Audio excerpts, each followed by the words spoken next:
Good morning.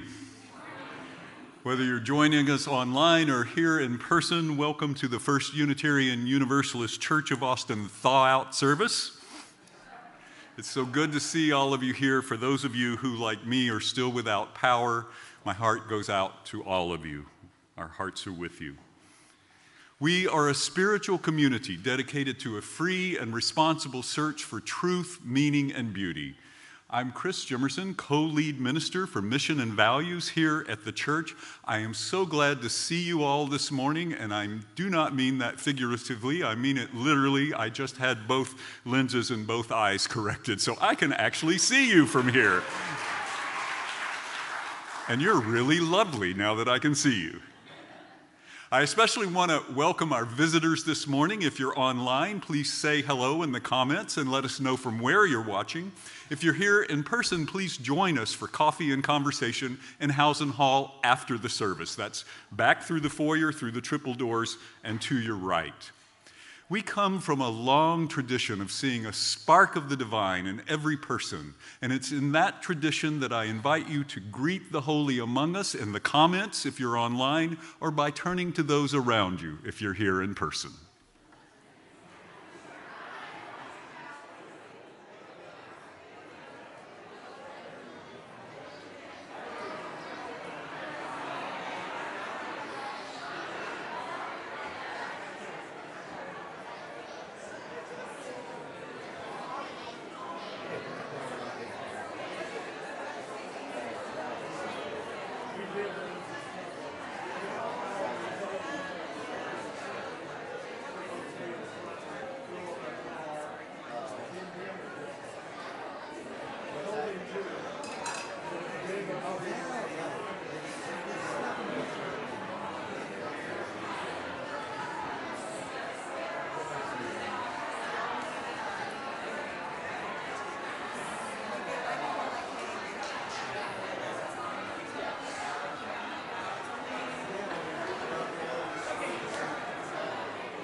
Good morning.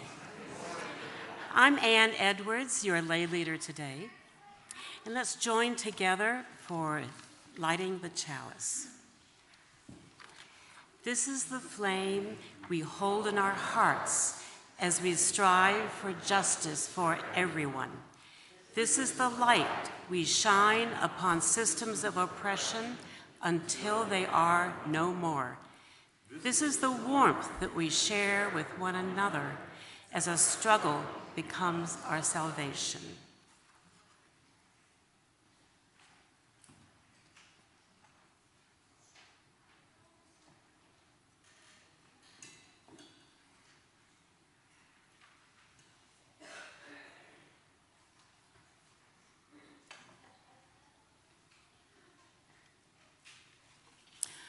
Our call to worship this morning is from Reverend Dr. Martin Luther King, Jr. Power without love is reckless and abusive. And love without power is sentimental and anemic. Power at its best is love implementing the demands of justice. And justice at its best is power correcting everything that stands against love. Now let's join together in singing hymn in the gray hymnal, number 131, Love Will Guide Us.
I agree.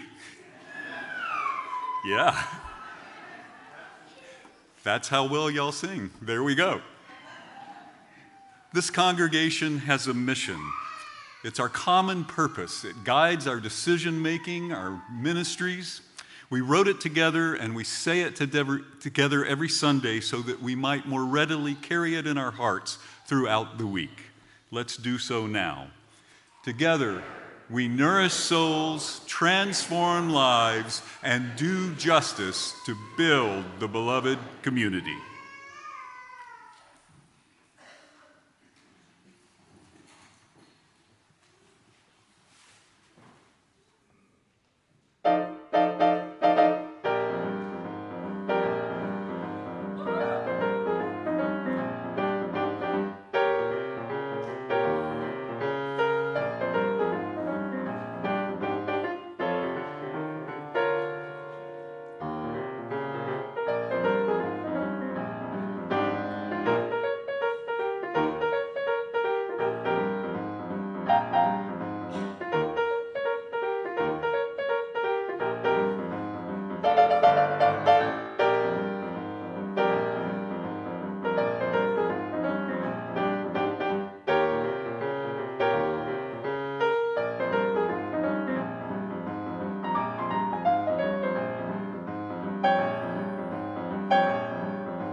Good morning. This was an uncomfortable week for some of us, and yet here we are on Sunday morning having church. I think if we think back last week, we can think of times when love helped us, or when love enabled us to help others in the middle of a difficult time.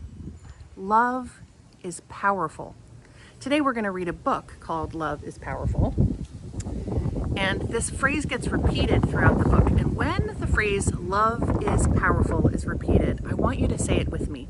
So if you're in the sanctuary this morning, let's see if we can make our voices really loud and say, love is powerful, all together. Love is Powerful by Heather Dean Brewer, illustrated by Laywin Pham.